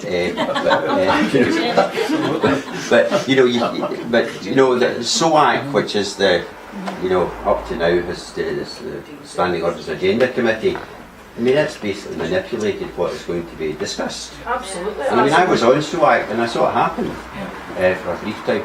And I saw it happen, so hopefully this is going to change. And some of the proposals, maybe Doug Daniel, who's the National Policy Convener, not National, but National Political Education Convener down at our RCA a week ago, and he was certainly keen that that's what would happen. So these things will change, you know. Part of the problem is getting something in place, like you said, with the land reform, that being remitted back, that when it's remitted back against what the higher up in the party want, it just gets kicked into the grass. It's like, well, we'll deal with it at a later time because it's been remitted back, so we don't actually need to action it, whereas sometimes passing something and then amending it and keeping it as a work in progress. Yes. Keeps the party more on having to do what the members want. Well, that's true, but I mean, I certainly find that people are quite keen to hear mine. I mean, I'm all over the place, much to my wife's annoyance at times. You know, going here, there and everywhere doing it, and you know, there is an engagement on it, and there's all sorts of people talking about it, whether it's within the party or it's Commonweal or whatever. You know, there's people speaking about it. It really is a burning issue. And you know, every time it comes up at the conference, you know, it's the loudest applause. You know, it's something that folk really want to see happen, and I think the politicians know that. It's just how they feel that they should manage it. I'm just wondering about SEED, you know, the actual government's own research. I mean, what are they doing if they're not? Well, I don't know what they're doing. I mean, I've had various conversations with reasonably senior civil servants over the years about different things in my business. And again, you know, I've always found at the end of the sentence with a but. You know, they will look for a way for something not to move forward, rather than they'll look for the problems, which is fair enough, well, but they'll not look at necessarily for a way through the problems, if there are problems or issues.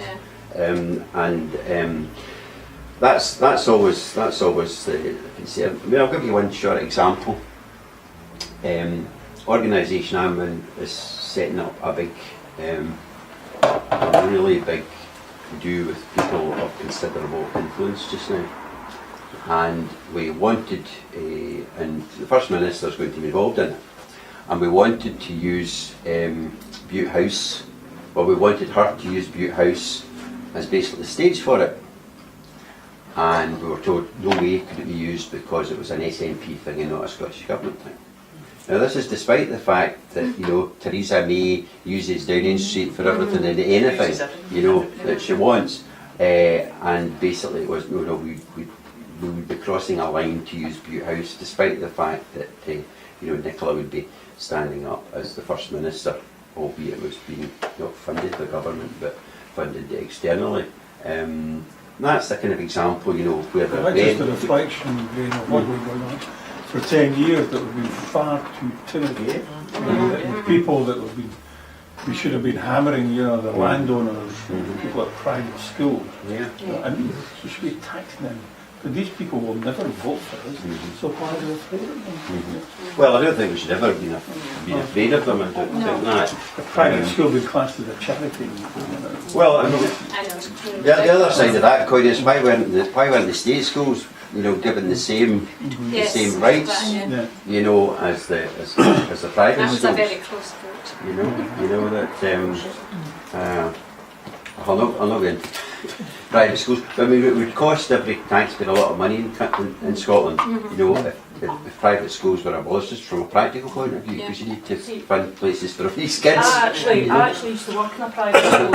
I worked in Daniel Stewart's for 7 years as one of the chefs. And I have to say, the way that they conduct their business in general, the only way they get round the whole charity thing is by taking in the janitors' kids as, you know, and that's how they do it. They'll take in the teachers' kids, the janitors' kids, whatever, and that is how they get around their charitable stage. But then they're taking in what they would term charity cases. And that's how they do it. They've got huge tracts of land just outside the city centre that they use for their you know, lacrosse and all the rest of it. I mean, they still do fencing, they still do shooting, they still, you know, they have all this land that they use for these things. I mean, for God's sake, the actual school itself is on the city, is in the city centre. It's within the city, you know, limits, well within them, in fact. And Erskine's, which is the sister school, if you like, and which is the female version, because you know it's a boys' school and they've got their girls' school separate and all the rest of it. Because you know, God knows near the twain should meet,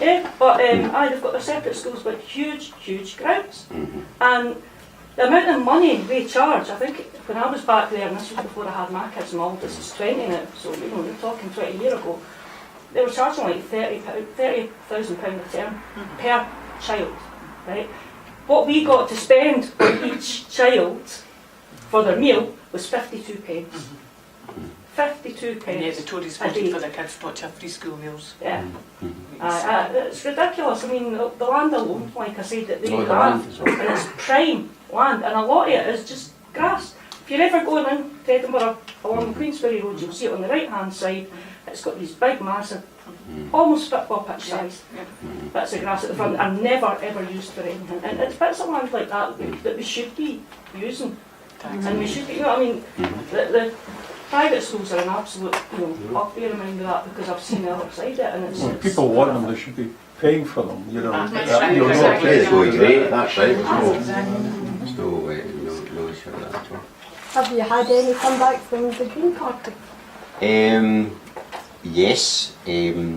Now, what's his name? He's a Green activist who's also in Commonweal, and he and I appeared in the Johnny BT programme one lunchtime about it. I can't remember the gentleman's name, but anyway, his objection to it was that there should be more than one tax. That's it. Rather than, how do we raise sufficient really to change people's lives? He just said there should be more than one tax. And in fact, Andy Whiteman, who is probably accepted as the guru of these kind of things, basically what the Greens want to do is really quite, it's difficult politically to get across. It's the same as the Scottish Land Review Group. They want to take the value out of land. Now, when they talk about land, they're talking about people's gardens and all the rest of it. Now, actually, when you look at a house and you think that the house goes up with inflation, it's not the house that goes up with inflation, it's the land that goes up with inflation. Because the house is like a car, once you're in it, you start actually to use the value of it, you start to do that kind of thing. So they want to take that value, and what they were proposing to you was to charge 100% rent on the value of the land. Now, could you just imagine what the unionists would say if we came out with a policy like that? We are destroying the value of your most important asset. They might all move south. I don't think so. They would fight before they move south. So, that is not something I think which is politically saleable, because over 66% of Scots own their own homes, and a high proportion have mortgages. You can imagine what the mortgage lenders, the Santanders and TSBs and all the rest of it of this world would start to say about that. They would start to be concerned about the value of their mortgage book, and they would then start to say, well, if we are going to lend, we're not going to lend such a high rent mortgage to value, as we do down south. So it would have huge implications for the housing market. And okay, I put my hands up, my conveyancing solicitor would affect my business, but the position is that Britain's economy basically is perceived to run based on two things, and that's food and housing. That's what matters to people. So there are so many people involved in businesses and all the rest of it, and services in connection with housing, etc., and food. So, if we want to be successful and gain our independence, then we've got to have a system in place that doesn't scare people from that, because you can bet your bottom dollar that's where the scare tactics will come in. Because at the end of the day, independence vote is a very personal vote to everybody. They will think how it potentially affects them, either in a good way or a bad way. So that's why I think what the Greens propose, is really not politically saleable as part of an independence movement at all. But that's another issue of it.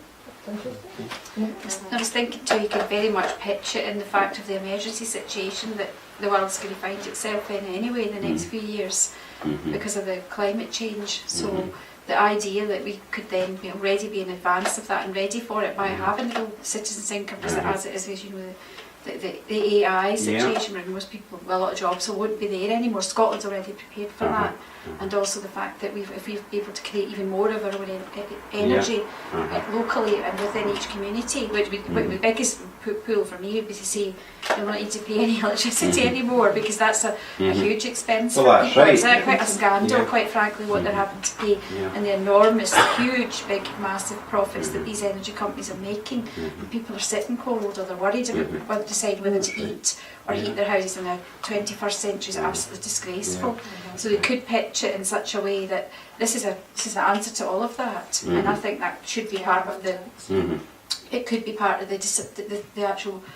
Oh yes, you could work the that. proposal You could work that in. I mean, one of the people, I don't know if you had to speak yet, but Ian Lawson, And Ian was heavily involved in the SNP for a number of years, and businesses. And then when Estonia became an independent country again, he and a few friends were over the Tartan Army in Estonia, and they just happened to meet certain individuals in the country, and as a result they developed businesses as well in Estonia. So he became the honorary consul for Estonia in Scotland, and he's been that for about 10 years, I think. So he recently retired from that, and he's getting really back into politics again, and he's going around doing speeches, and he was speaking at Ayrshire a couple of weeks ago, and he was telling us what Estonia did. And basically what Estonia did when they became independent was they said, what are the most advanced countries in Europe doing just now? And what will they be doing in 10 years' time? And we'll develop our country for them plus 10 years. So the result of that, from IT, online and web enabled and all the rest of it, they're way ahead of the game. I mean, they really are probably the most technologically advanced country in the world now. Electronic voting. Exactly, you know, for a country of 1.5 million, it's absolutely fantastic what they've done. So if you're looking for people to speak, Ian's very, very good on these points. Ian Lawson. I'll email It's you. also rat free, isn't it? Beg your pardon? It's also rat free. Yes, that's right, through Ian. Ian was an eradication company, timber eradication and rodents and all the rest of it, so they chased them out to Russia. I don't know who's seen the Norway film. About Ben saying the guy that's developed this big heat, I don't know what it is, some kind of heating turbine to heat all these houses for free. In fact, it comes from Glasgow or something, and he's over in Norway doing that. And if he gets here and does the same here, we're laughing. Yes, We're not paying all these thousands of pounds a year. And there's also things like passive housing. I don't know if you know about passive housing, but I mean, these are fantastic things which we're really only kind of scratching the surface.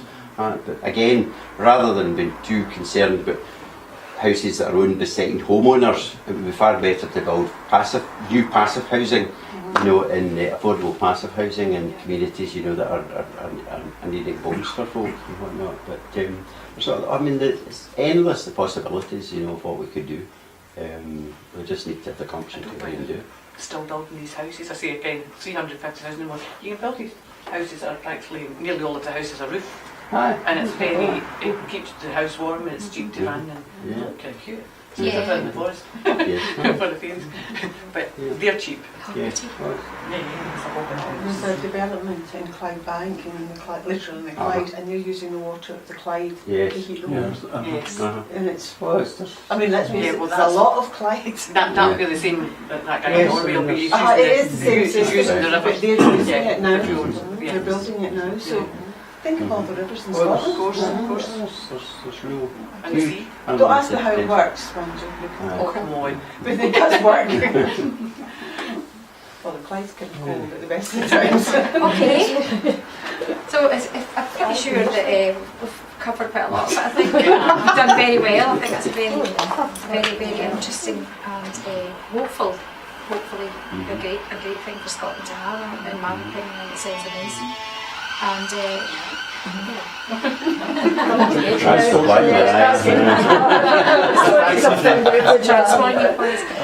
I'd just like to say thank you very much to Graeme. That was great. Thanks very much.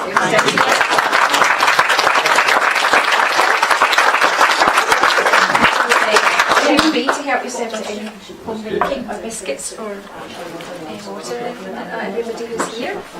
Thanks for coming.